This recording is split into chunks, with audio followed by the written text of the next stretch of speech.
Specially press and media ಮತ್ತು ನಮ್ಮ digital media ನಿಮ್ಮೆಲ್ಲರಿಗೂ ಥ್ಯಾಂಕ್ಸ್ ಇಲ್ಲಿ ಬಂದಿರೋದಕ್ಕೆ. ಆ್ಯಕ್ಚುಲಿ ನನ್ನ ಸಿನಿಮಾಗೆ ಎಷ್ಟು ನರ್ವಸ್ ಆಗಿಲ್ಲಪ್ಪ, ನಾನು ನನ್ನ ಗಂಡನ ಸಿನಿಮಾಗೆ ತುಂಬ ನರ್ವಸ್ ಆಗ್ತಿದೆ. ಗುರು ಥ್ಯಾಂಕ್ ಯು. ಸೀರಿಯಸ್ ನಿಜ ಹೇಳಬೇಕು ಅಂದರೆ ನನ್ನ ರಿಷಬ್ ಅವರ ಪರಿಚಯ ಒಂದು 7-8 ವರ್ಷದ ರಿಕ್ಕಿ ಸಿನಿಮಾದಿಂದ. ಸೊ ಆ ಫ್ರೆಂಡ್ಶಿಪ್ ಇವತ್ತಿನವರೆಗೂ ಹಾಗೆ ನಡ್ಕೊಂಡು ಬಂದಿದೆ. ಸಿಂಪಲ್ ವರ್ಡ್ಸಲ್ಲಿ ಹೇಳಬೇಕು ಅಂತಂದರೆ ಇವತ್ತಿನ ಜನ್ರೇಷನ್ಗೆ ಪರ್ಸ್ನಲ್ ಲೈಫ್ನ ಪ್ರೊಫೆಷನಲ್ ಲೈಫ್ನ ಹೇಗೆ ಹ್ಯಾಂಡಲ್ ಮಾಡಬೇಕು ಅನ್ನೋದಕ್ಕೆ ಇವರು ಎಕ್ಸಾಂಪಲ್ ಅಂತ ಹೇಳ್ಬೋದು. ಅದಕ್ಕೆ ನೀವು ಕೂಡ ಎಕ್ಸಾಂಪಲ್. Thank you. ಬಟ್ ಇಲ್ಲ, ಅದು ಯಾವ ರೀತಿ ಅವ್ರು ಮ್ಯಾನೇಜ್ ಮಾಡ್ತಾರೆ, ಪ್ರಗತಿ ಅವ್ರಿಗೆ ಟೈಮ್ ಕೊಡ್ತಾರೆ, ಹೀಗೆ ಇಂಥ ಒಳ್ಳೆ ಸಿನಿಮಾಗಳು ನಮಗೆ ಕೊಡ್ತಾರೆ ಆ್ಯಂಡ್ ನಮ್ಮ ಕನ್ನಡನ ಇಡೀ ಇಂಡಿಯಾ ಮಾತಾಡೋ ಹಾಗೆ ಮಾಡ್ತಾರೆ. ಥ್ಯಾಂಕ್ ಯು ಗುರು, thank you so much. And ನಮ್ಮ ಸಿನಿಮಾ ಟ್ರೈಲರ್ ಲಾಂಚ್ ನೀವು ಮಾಡಿಕೊಟ್ಟಿದ್ದಕ್ಕೆ thank you so much from the bottom of my heart. It means a lot. Yes, lovely. Kannada ಜನತೆಗೆ ಥ್ಯಾಂಕ್ಸ್ ಹೇಳಬೇಕು ನಾನು, ಯಾಕಂದರೆ ಫಸ್ಟ್ ಲಾಂಚ್ ಆದಂಥ ಸಾಂಗ್ನ ಅಷ್ಟು ದೊಡ್ಡ ಹಿಟ್ ಮಾಡಿದ್ರಿ, ಮತ್ತೆ ಸೆಕೆಂಡ್ ಸಾಂಗ್ ಬಂತು ಅದನ್ನು ಅಷ್ಟು ದೊಡ್ಡ ಹಿಟ್ ಮಾಡಿದ್ರಿ. ಇವತ್ತು ಟ್ರೈಲರ್ ಲಾಂಚ್ ಆಯಿತು, ನಿಮ್ಮೆಲ್ಲರಿಗೂ ಇಷ್ಟ ಆಯ್ತಾ?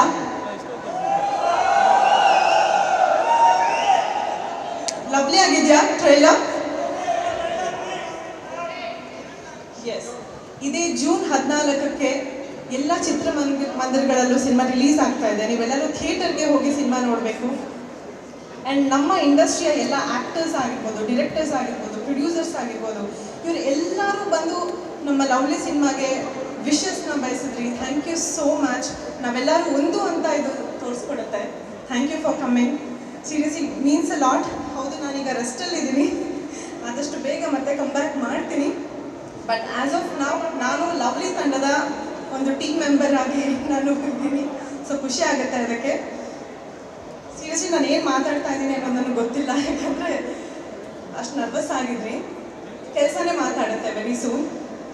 ಆ್ಯಂಡ್ ಸ್ಟೆಫಿ, ನಮ್ಮ ಪಾರ್ಟಿಯವರಿಗೆ, ಕನ್ನಡ ಇಂಡಸ್ಟ್ರಿಗೆ ಸ್ವಾಗತ. ನಿಮಗೆ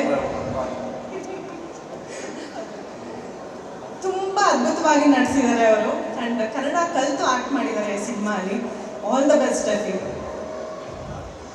ಆ್ಯಂಡ್ ನನ್ನ ಗಂಡನ ಬಗ್ಗೆ ನಾನು ಮಾತಾಡಬೇಕು, ಬಟ್ ಆ್ಯಸ್ ಅನ್ ಆ್ಯಕ್ಟರ್ ಮಾತಾಡ್ತೀನಿ.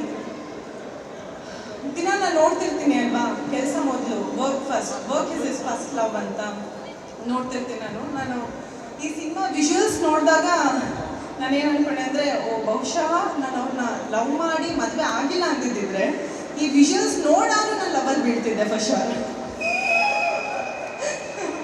ಅಷ್ಟು ಸ್ಮಾರ್ಟಾಗಿ ಕಾಣ್ತಾರೆ. ಆ್ಯಂಡ್ ಇವ್ರು ಯಾವಾಗಲೂ ಹೇಳೋದು ಬರೀ ಕಾಣೋದಷ್ಟೇ ಅಲ್ಲ, ಬರೀ ಮಾಸ್ ಅಷ್ಟೇ ಅಲ್ಲ, ಬರೀ ಕಮರ್ಷಿಯಲ್ ಎಲಿಮೆಂಟ್ಸ್ ಅಷ್ಟೇ ಅಲ್ಲ, ಕತೆ, ಒಂದು ಗಟ್ಟಿ ಕತೆ ಇರಬೇಕು ಒಂದು ಸಿನಿಮಾ ಅಲ್ಲಿ. ಅದನ್ನು ನಂಬ್ಕೊಂಡೆ ನಾನು ಸಿನಿಮಾ ಮಾಡೋದು ಅಂತ. ನನಗೆ ಗೊತ್ತು, ಆ್ಯಸ್ ಅ ಆ್ಯಕ್ಟರ್ ಎಷ್ಟು ಸಿನಿಮಾಗಳು ಬಂದರೂ ಕೂಡ ಇದು ಬೇಡ ಅದು ಬೇಡ ಅಂತ ಹೇಳೋದು ಅಷ್ಟು ಸುಲಭ ಅಲ್ಲ. ಯಾಕಂದರೆ ಕಣ್ಮುಂದೆ ದುಡ್ಡು ಕಾಣ್ತಾ ಇರುತ್ತೆ.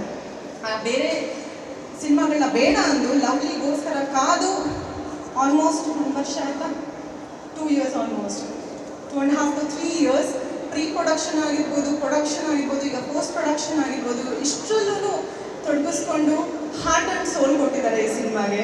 ಸೊ ಇಡೀ ತಂಡ ಒಂದಾಗಿ ಈ ಸಿನಿಮಾಗೆ ಕೆಲಸ ಮಾಡಿದ್ದಾರೆ. ನಿಮ್ಮೆಲ್ಲರ ಪ್ರೀತಿ ಮತ್ತು ಪ್ರೋತ್ಸಾಹ ಇಡೀ ತಂಡದ ಮೇಲೆ ಇರಬೇಕು. ಸೊ ಸಪೋರ್ಟ್ ಮಾಡ್ತೀರಾ? ಖಂಡಿತ ನಿಮ್ಮ ಸಪೋರ್ಟ್ ಇದ್ದರೆ ನಾವು ಬೆಳೆಯೋಕ್ಕೆ ಸಾಧ್ಯ. ನಿಮ್ಮ ಪ್ರೀತಿ ಯಾವಾಗಲೂ ಹೀಗೆ ಇರಲಿ ಅಂತ ನಾನು ಕೇಳ್ಕೊತೀನಿ. All the best to the team.